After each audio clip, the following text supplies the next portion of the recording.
Hi, my name is Tim Cohen, and welcome to today's webinar presented by Focus Solutions.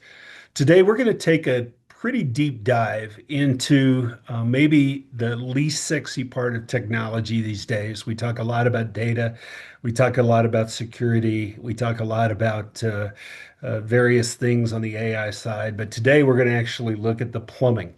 The infrastructure, the connectivity, the servers, the hardware, the things that are all necessary to make that work. And we're really going to concentrate today's discussion around how do leaders of practices think about this particular part of their business. And for our conversation, I'm absolutely thrilled to have two gentlemen that are going to have very different but complementary points of view as we talk through these various topics. To introduce my guest, I'm going to let them actually tell us a little bit about themselves and their practice that will give you some context.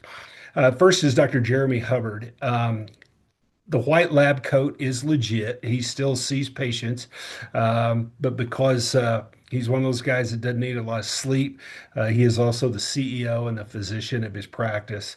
Dr. Hubbard, welcome. Take a minute, tell us about you, and tell us about Urology Specialists of the Carolinas. Of course, thanks, Tim. Hey, everyone. My name's I actually go by Slade, which is my middle name. So Slade Hubbard. I am still a practicing urologist in a fractional basis. I'm also the president and CEO of Urology Specialists.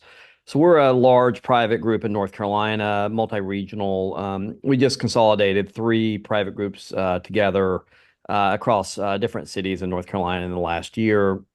And that's obviously relevant to this discussion because we've seen how our scale and our practices, evolution and change and progress need IT structure and infrastructure and support to do those things. So Give, I give wear a us a couple of quick hats. sense on the scale.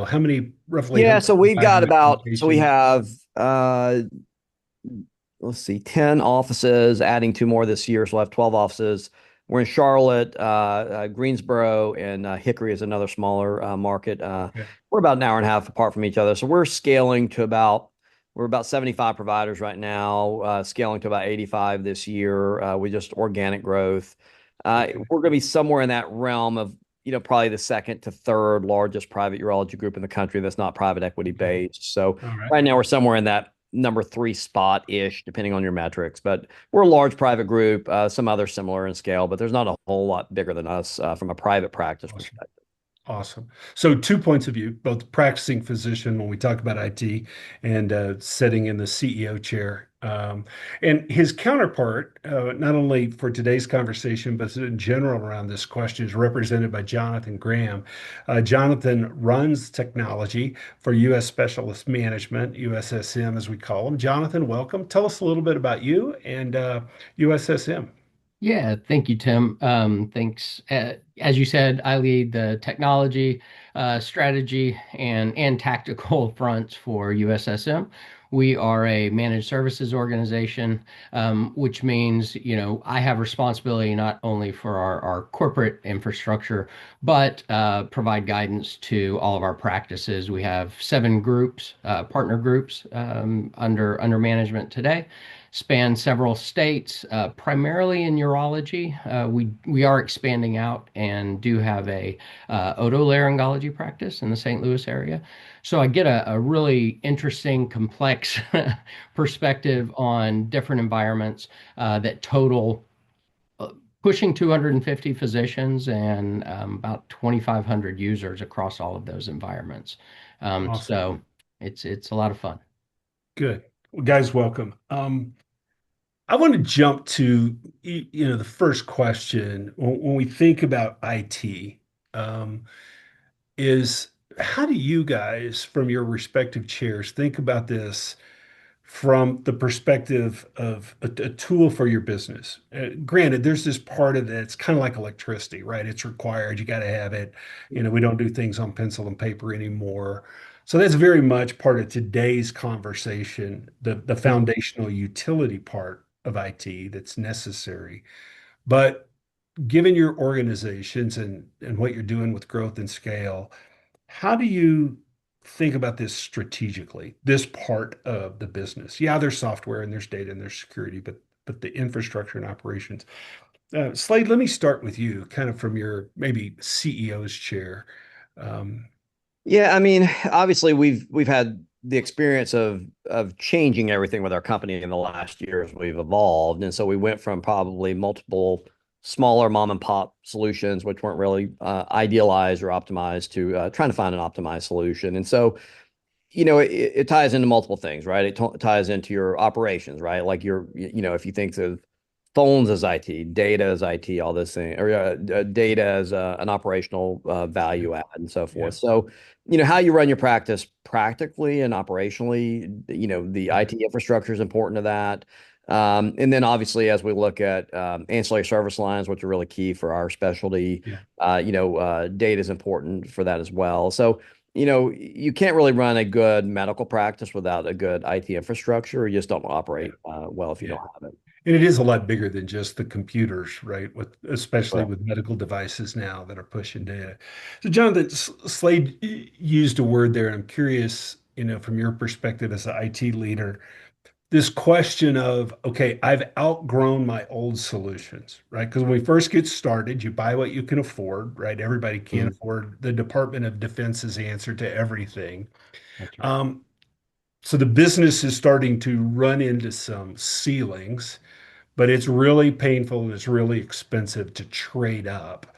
So, how do you work with your business leaders around this question of, hey, we've outgrown this, and if it hasn't broken yet, it's going to break, and that's probably a complicated conversation. It is for sure. And you really nailed it in that it begins with the business conversation, right? What is it that, which elements of the practice are being impacted, or the group, the goals of the practice are being impacted by this shortcoming? Yeah, Are we having difficulty getting information from our practice over to our surgery center to our ancillaries? Is it breaking down between the clinical side, the operational side? Is it those externalities like our labs and our diagnostics that where those breakdowns are, and taking that from the business perspective, then aligning to the growth and scaling goals, and then working backwards to the technology to go, okay, well, understanding that, here's how we can fill this gap today in a way that's going to get us closer to where we know we need to be 5 years from now. yeah. And to point out the obvious for just a second, Sure. so we've got a bunch of people, and you both are now servicing physicians that are young enough that kind of grew up digitally native, where my phone just magically does everything, and I have APIs to my bank and my flights. Why is this so hard? Why, when the lab system hiccups, did everything break? Or um, it's you're moving a lot of parts that are at really different perspectives on the technology maturity curve and trying to string them together, aren't you? Yes. Yes, you really are. And I would suggest that's part of, the importance of starting from the business side of the equation, is to really understand and align the technology piece or pieces with the bigger components of interoperability, of the communication with the Right, patients. right. In, of course, centering around the fact that we're all in the business of getting patients what it is that they need, and ensuring our technology is driving all of that. And It's a I was going to say real quick too. I mean, one of the other parts of this is physicians don't love technology, right? Or providers don't love technology, right? So, Yeah. we just want to see patients, have that human experience, take care of yeah, them, whatever. And then we have to go work on a computer. So, technology is somewhat anathema to us because of right, the institution of EMRs and so forth. But it's the right. reality of our existence. We don't have choice in it, really, right? So, what from a business perspective, as I'm sure Jonathan would agree, what you need to do to make your business operate well and to help with your revenues and your margins and so forth. The technology is key. The structure is key. The docs don't want to hear about it. They don't want to do it. They just want the computer to work, right? And so, Right, right. but in the end, you have to have that infrastructure. You won't work well. You'll have revenue leak. You'll have inefficiencies. You'll have patient dissatisfaction, and you have to have that structure there to let the providers do what they want to do and to take care of patients. Yeah. So, Yeah, again, the provider wants to know it works. I That's right. don't particularly care that there's a million parts behind it. And Jonathan, with that, with your from your chair, you've got to build an entire infrastructure, as you just referenced, got a lot of parts. When you think about the IT operations, what are the things that like you're most focused on? Like, I've got to get this right, or we can hang all the accoutrements off the side of this thing that we want. But if the core is not right, we're toast. And again, nobody likes to pay for the unsexy plumbing under the street, right? That's But right. um, how do you frame that up, particularly for your clients that you guys are serving through the MSO? I mean, you got to spend on the core.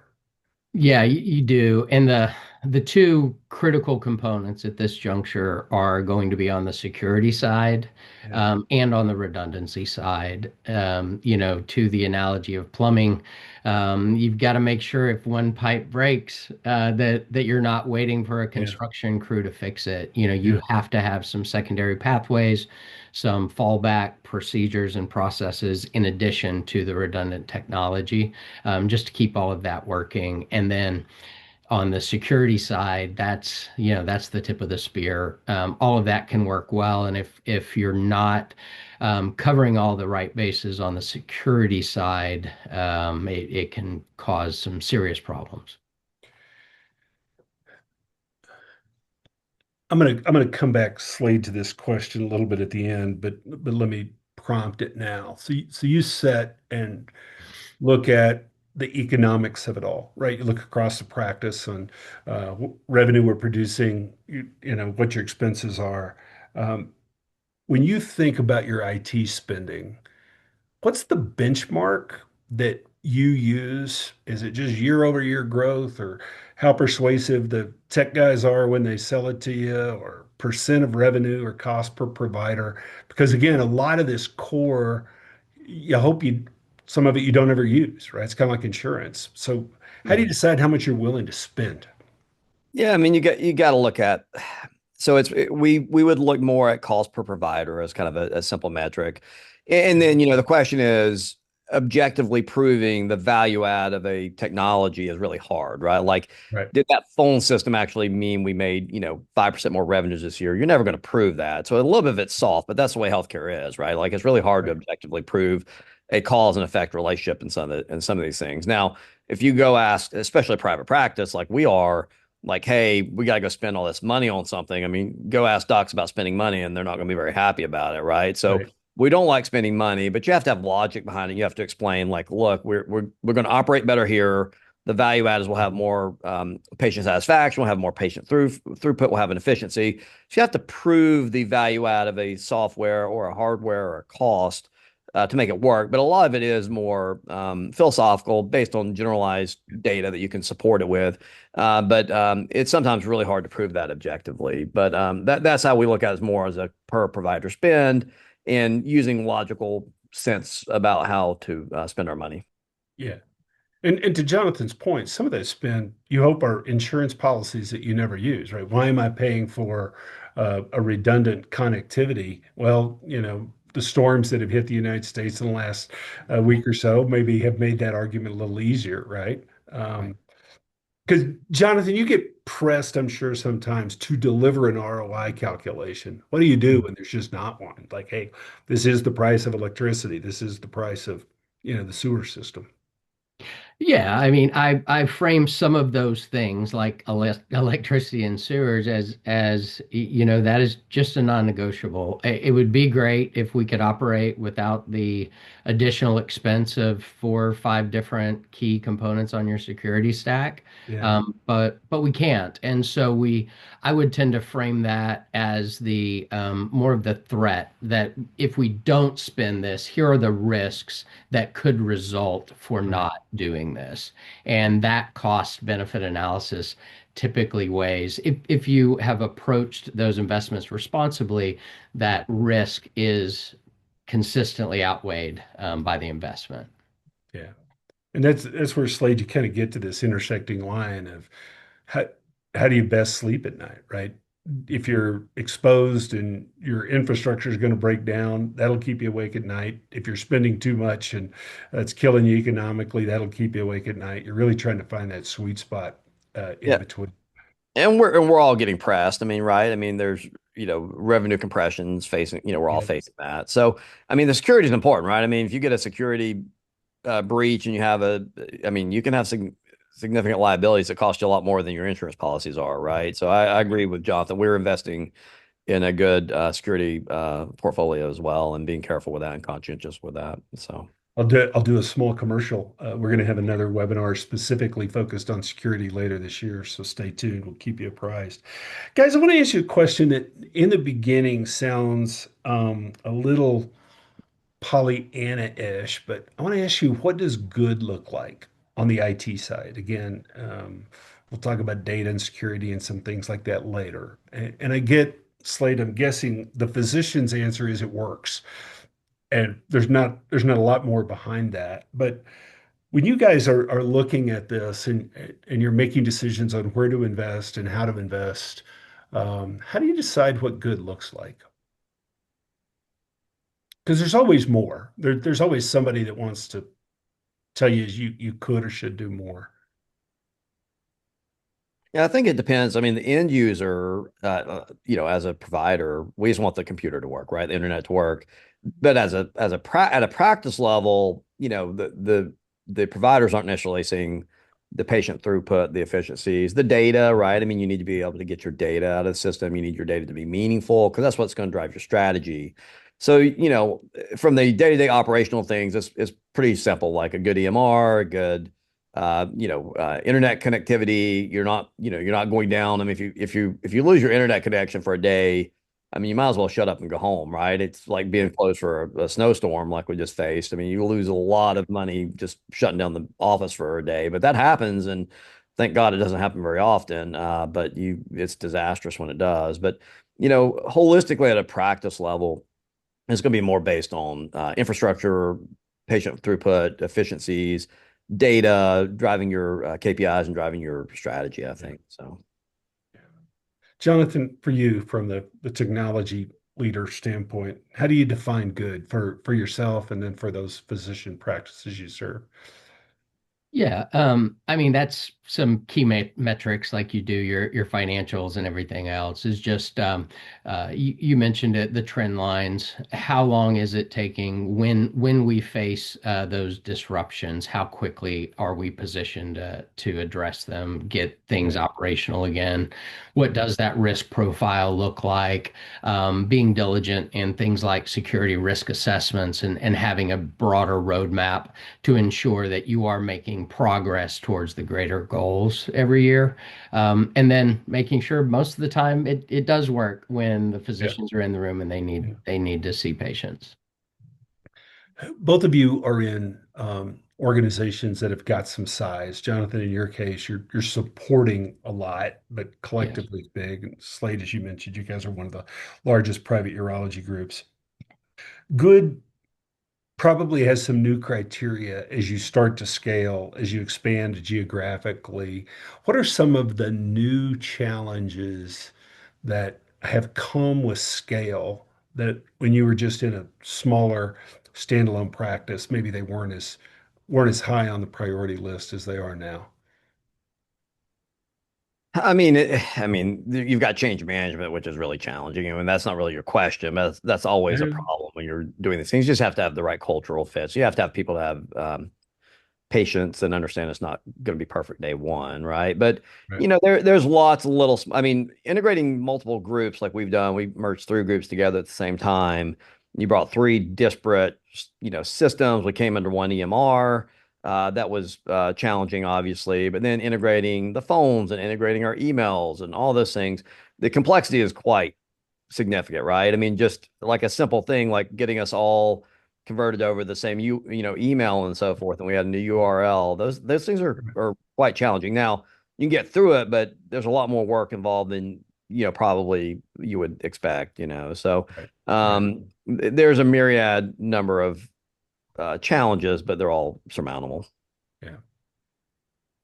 Uh, Jonathan, I assume that one of the things that happens when you start to scale is standardization. Slade just referenced consolidating onto an EMR platform. That's probably the most visible standardization, at least to the providers and other users. But there's probably all kinds of technical things that you want to standardize as well. when do you hit the point that standardization kind of becomes a given as opposed to letting everybody, sort of do their thing? Is it when you, as the IT guy, cry uncle to like, hey, I've got too many goats to herd over here and we're dying in a pile? But That can definitely influence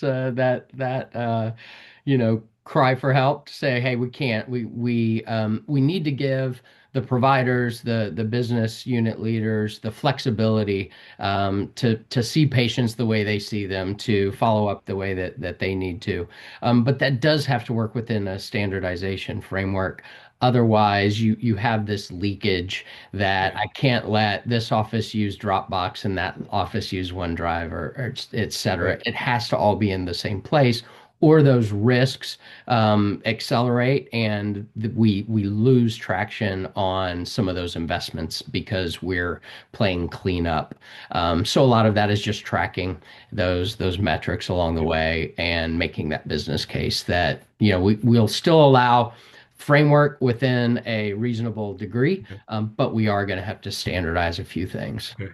And And Slade, for you guys, as you bring a practice in, are is there much opportunity for bake your own on the IT stack, or you're just like, hey, if you join us, this is kind of what we do. Here's why.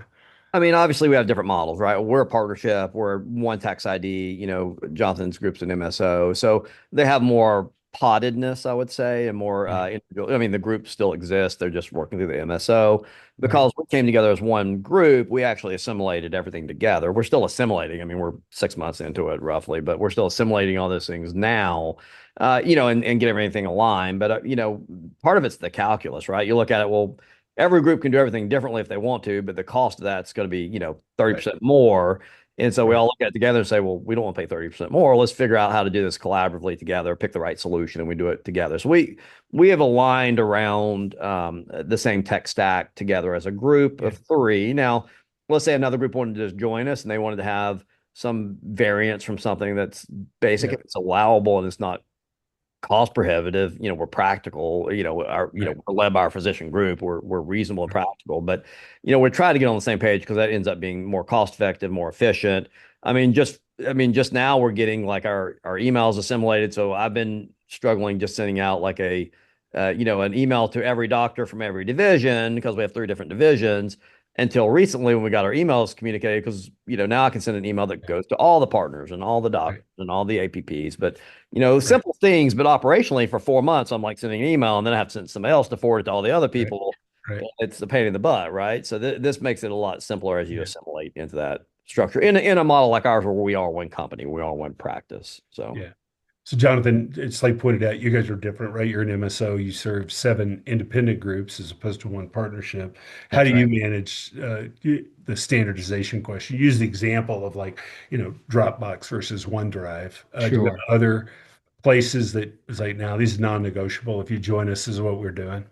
Not as heavy-handed as a PE group might. Yeah, yeah, But to borrow from the excellent point Slade made, we may say, look, we know you're all going to have these 20 different components, but here are six that have to meet these yeah. criteria. Right, They don't have to be X or Y, but they have to meet these four. So you've right. got a selection of four, and we can live with that. But the other section, Yeah, your choice, yeah. dealer's Okay. choice, chef's All right. choice, So whatever. you inherit that complexity. That's Slade, correct.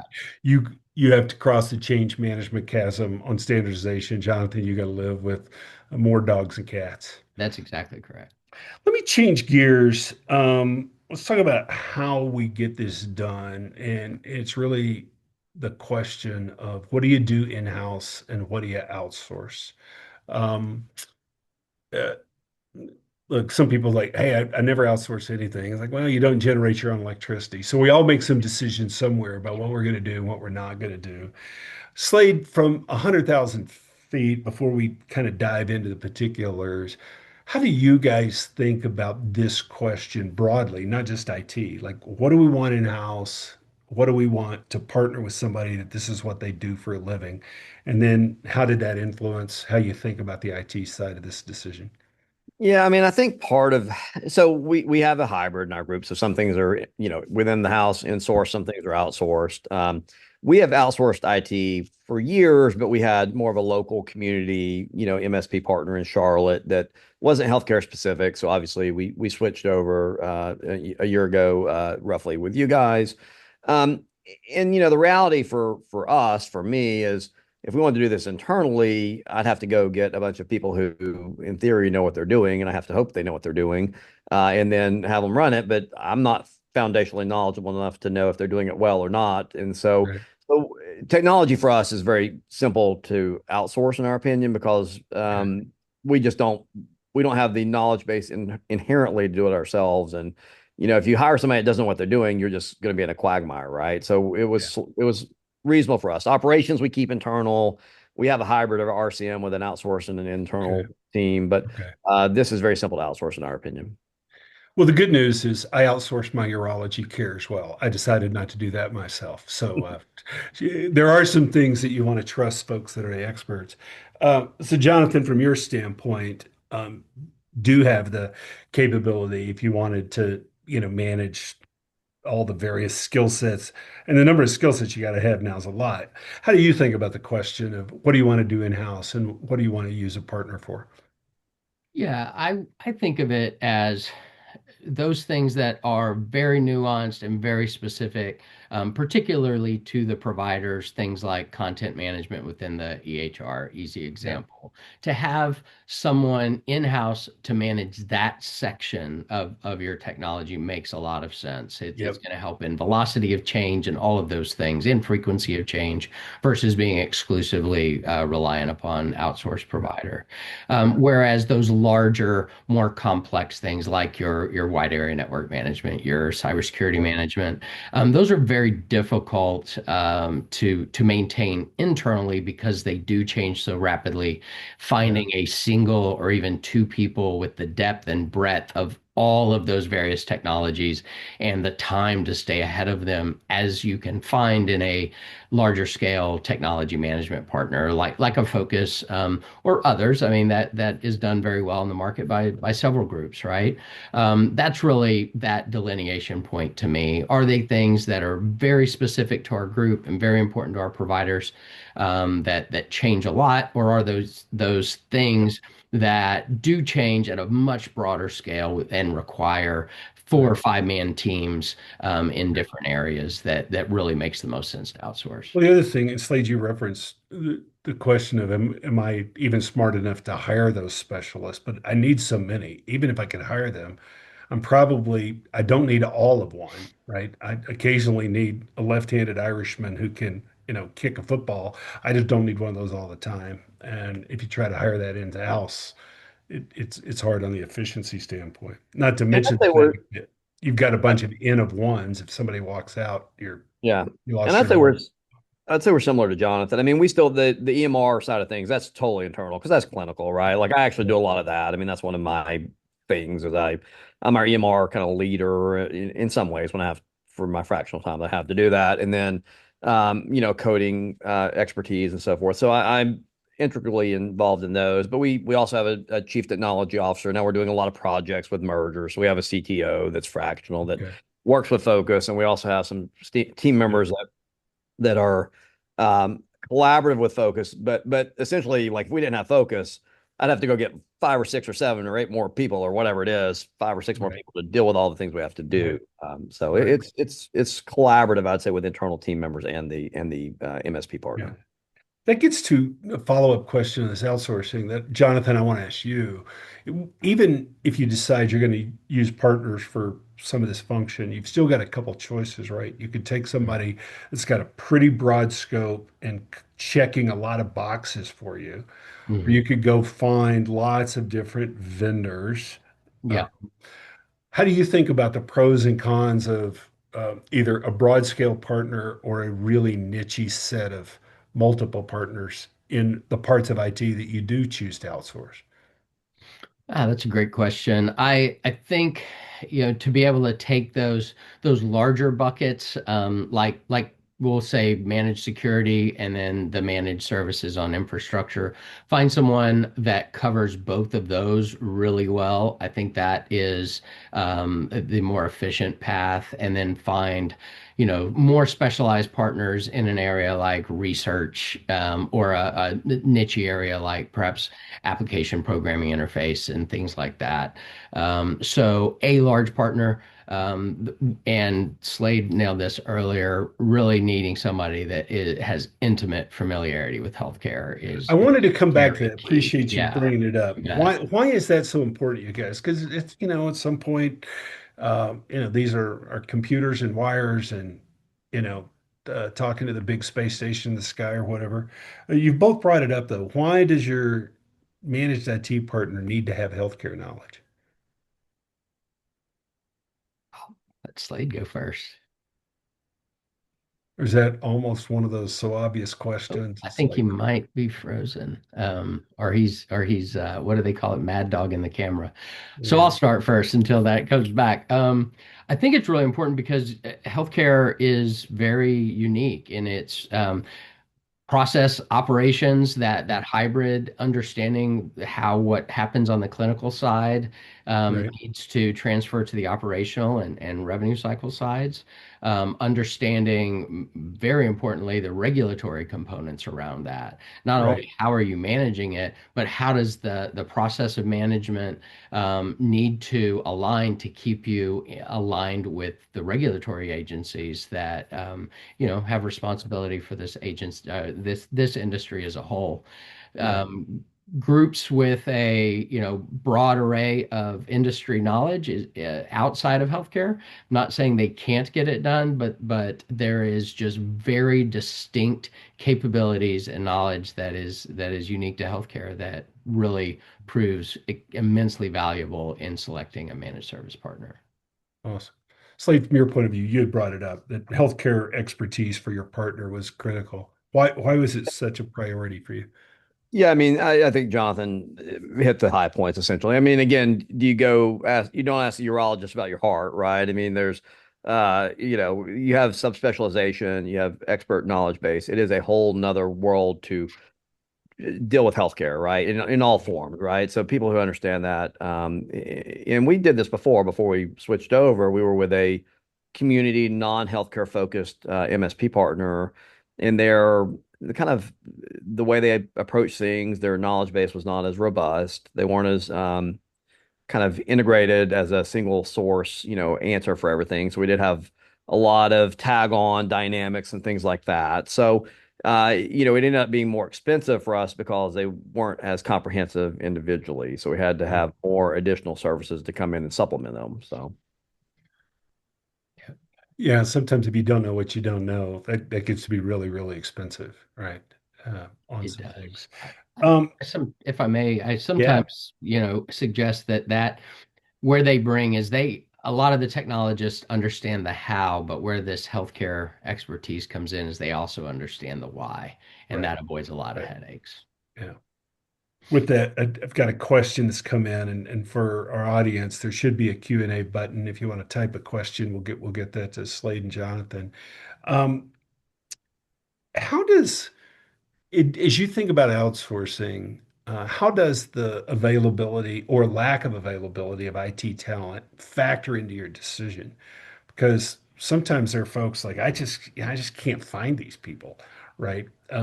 They are, really nichey kind of folks. Jonathan, for you, as you staff these teams, does that factor into your decision at all on whether or not you can actually find and retain the talent? Yes, it definitely does, because the risk of looking for and seeking that talent internally is the likelihood that if they're, very talented and growth oriented, they have a tendency to try to make their way into a more technology Yeah, arena. yeah, And you end up with turnover problems in my experience. yeah. My career path, and I'm not going to go from IT guy to urologist, right? Um, That's correct. But you could go from local IT guy to Microsoft or something like correct, that. correct. Slade, does talent factor in for you guys at all? And kind of how Yeah, you think? I mean, imagine trying to go out and build a team, an IT team is just, yeah, I mean, it'd be completely unpalatable, right? Like, Yeah, the time, the energy, hoping you get, we all face it, right? You hire somebody for a position, they look great, you think they're going to be the best thing since sliced bread, and then they are not competent, or they're not great, or they're not ideal, and then you're stuck with that scenario. And so if you do that with something like IT, you're kind of in trouble, right? If you bring right, in an IT leader, it'd be like bringing in an RCM leader. If you bring in an RCM leader and they don't know what they're doing, financially you're in big trouble because you're going to have right, dysfunction of what makes the money, right? So it's not quite as disastrous as an RCM dynamic probably, but it's very analogous, right? I mean, right. hiring these people can be very challenging, and you can go hire consultants and stuff like that. But I think in the end, you're also going to pay a lot for the staffing you would need because they don't have the infrastructure supporting them like an MSP partner would. We have people on the bench who live and they share work across multiple sites through Right. a telephone methodology or whatnot. So Right. Yeah. Got well, another questions come in. Jonathan, this one may be more for you. When we would think about IT and the infrastructure not that long ago, again, it was the server running the PM and EMR. We had Yeah. laptops, we had desktops, and we got some laptops. Now we're moving to more and more connected clinical devices. They are a piece of clinical technology, whether they're diagnostic or therapeutic, but they're computers that want data and want to share data, and they've got operational issues. Are they up? Um, how has this changed how you think about the IT infrastructure that you're providing now that it's got all of these, again, ornaments hanging off the Christmas tree that you've got to manage? Yeah, in a lot of ways, it kind of steers folks out of the I want everything in my office because I feel better when I can see my servers, to it making a lot more sense to look at hosted solutions, Yeah, and allow all of those endpoints to come into a third party from a security yeah, perspective and a scalability perspective, because then you're not constrained by whatever connectivity or yeah, whatever hardware resources you have within your building. So as those needs have been distributed, I think that's changed the overall technology design that's appropriate, where you do need to look at more cloud-based security or cloud-based infrastructure that yeah. scales and is more secure. Are we past the I want my server in my closet so I can go pet it? And Yes, I would say I understand psychologically why it feels better to kiss it goodnight on your way out, but I think we have moved past that. Yes, sir. we will keep a couple in a museum, Yes, for yes. those Maybe people the off-white ones, just for that good still measure. want to talk to their server. yeah, Slade, we here's yeah, go ahead. I was going to add just real quick. We switched to an EMR a couple of years ago that's cloud based, and we're almost serverless. Personally, our practice is almost serverless. And just as a quick, I mean, it's kind of hilarious, right? But we used to have before that, our central servers used to sit at our business office, and someone would hit a power line every so often, would lose Yeah, power, and you're down, right? So right, we right, have had much less disruption by being right. serverless the last couple of years. So. Yeah, when you look at, Great what point. places like, Microsoft and Google and Amazon are, spending to keep this stuff up, it is a little different than, yeah, we bought a power cord at Home Depot. So maybe one's better than the other. Slade, this might be a question for you, but Jonathan, you may have a point of view as well. AI. And I know it's not the fundamental focus of today's webinar, but you can't talk about it without here. It does come into operations and obviously comes a lot into data and security, right? Have you guys taken like official policy positions yet with your organization around what they can and can't do with AI, or is it still, um, yeah, we haven't quite figured all that out yet? I mean, we're bringing AI in, but we're doing it in a structured manner across the organization. So, I mean, some simple things. I mean, our EMR system has an AI solution that is native to their solution, so we're bringing that in. But Yep. that's just documenting on the provider Yeah. side. Yeah. We are bringing into an AI agentic, agent phone messaging solution that's going to be across the practice. So we're doing that actively right now. And then otherwise, we haven't gone down. I mean, there's a million things that come across your, email about AI and so forth. Yeah. We have not gone farther than that, but it seems to be changing. I mean, right now, the leading, software solution for AI is probably not going to be the leading one in 6 months because they're Right. rapidly changing so much. So Okay. we are green to it, but we are actively implementing in a couple places. So Okay. So Jonathan, here's my question for you on this topic. Um, Again, there's a lot like my phone, right? Oh, it's easy. I can just download AI and go. This has got some IT operational implications. I mean, again, let's set aside for a moment what the particular security risks are. We will Sure, cover that, and I think sure. that's probably underappreciated. But just from IT operations, what are some of the things that maybe aren't on people's radar screen? It's like as you bring AI, whether it's embedded in your EMR, as Slade referenced, or Mhm. you're bolting on a third-party product, or people are just using, Chat GPT, on their browser. What are you worried about from an IT side operationally? Yeah. Obvious security, as you mentioned, but the compliance elements of that, just ensuring that whatever AI solution or partner is, again, healthcare centric, compliant, just to ensure that that information that it's going to be helping to process to speed things up for you and your staff are doing so in a way that doesn't put the data that it uses to work Yeah. its magic at risk. Yeah. yeah, to that point, I mean, we do, for instance, like we did work with our with Focus. So we use some of the AI tools through Microsoft, right? So we have Microsoft. So we Okay. use that for our recording our meetings, but it's our internal solution. It's our Okay. Microsoft solution. We're not using outside solutions. Like there's Yep. a variety of different AI Yep. voice recordings, summary things that we have Right. steered away from purposefully because of the security risk. Right. So. Yeah. Absolutely agree. Absolutely. Guys, my final question, as we land this plan, really, really appreciate just both of your points of view. If you were talking to practice leaders, Slade, whether they're sitting in your chair as a physician owner, CEO, Jonathan in your chair, kind of responsible for all this stuff.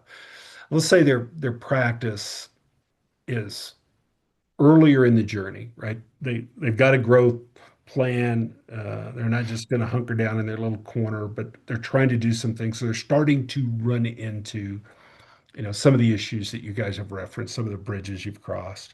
What would be the two or three pieces of advice you would give them as they lean into this journey of bigger, more sophisticated, more complicated IT stack to run their business? I mean, my thought would be, I mean, first of all, if people are doing great, I mean, fine, right? But the reality is probably people aren't doing great, and the administrators are going to know that, right? Like we have trouble with, this part of our IT infrastructure or whatnot. And then as they think about, well, we want to go to the next level, we've got, this local company, we've got all these other things that we have tied on. If you look at your, total spend on that and you compare that with a maybe more robust partner, that's maybe more healthcare specific. I mean, that's really where it's going to come down. And then, comparing those things, because a lot of people may not, I'd say a lot of groups maybe don't necessarily capture all the spend or recognize all the spend that they might be having from Yeah. the fragmentation of their solution. So you Yeah. just got to kind of start from scratch and look at it. It's like, would you say to some of them, if I looked at it, you're not spending enough. Like you're not doing the right X, Y, or Z over here, and it's going to bite you. Possibly. And, I mean, yes. And, I mean, somebody might look at it and say, well, we don't want to spend the money on that. And there is a point of like having to spend to make money, right? You talk about J curves and so forth. And so, you have to have the understanding that if you have something that's going to make you more profitable, you're gonna have to pay for it. You're not gonna get it for free, but as long as it in the end pays off, then it's gonna be better for it. But you have to then figure out a way to structure that, whether you need a short-term loan with a bank or something like that to get through that. Because if you just tell docs, hey, we're gonna buy more infrastructure and IT, they're going to be really resistant to it unless you can soften the financial impact Right. and you can prove the value add to it. And so there's a lot of politics involved in that. Yeah. That's why you have the big job. Jonathan, what would you say to somebody kind of on the front end of that growth and scale curve when they're staring at their IT infrastructure, asking what's next? How do they I get would from here to there? Yeah, I would say you stay close to the important leaders like Slade, understanding what problems we're trying to solve. What are the most critical things to solve now? How can we accomplish those with proven technology? We don't have to live on the bleeding edge and introduce risk unnecessarily. But how do we make those smart decisions that solve the problems for our business leaders? And don't create undue risk from the technology side. I think that alignment between the technology leaders and the business leaders is imperative. For the record, the IT guy at both the beginning and the end said start with the business problems first and work your way backwards to the technology. I think a lot of Slade would probably agree. A lot of business leaders would love that point of view from their IT folks. It's business first and gadgets second, not the other way around. Well, thank you. Gentlemen, I learned that the hard way. yeah, gentlemen, thank you very much. Really appreciate both of you sharing your stories. The organizations that you're part of are impressive on what folks have built, and you had to solve for a lot of problems to get to where you are. This is only one of them. But thanks for taking some time today to help us kind of unpack. There's one leg on a practice's stool, and hopefully, uh, folks learn some things and can make fewer mistakes as they go from here to there. Jonathan, Slade, Happy appreciate to it. do it. Thank you.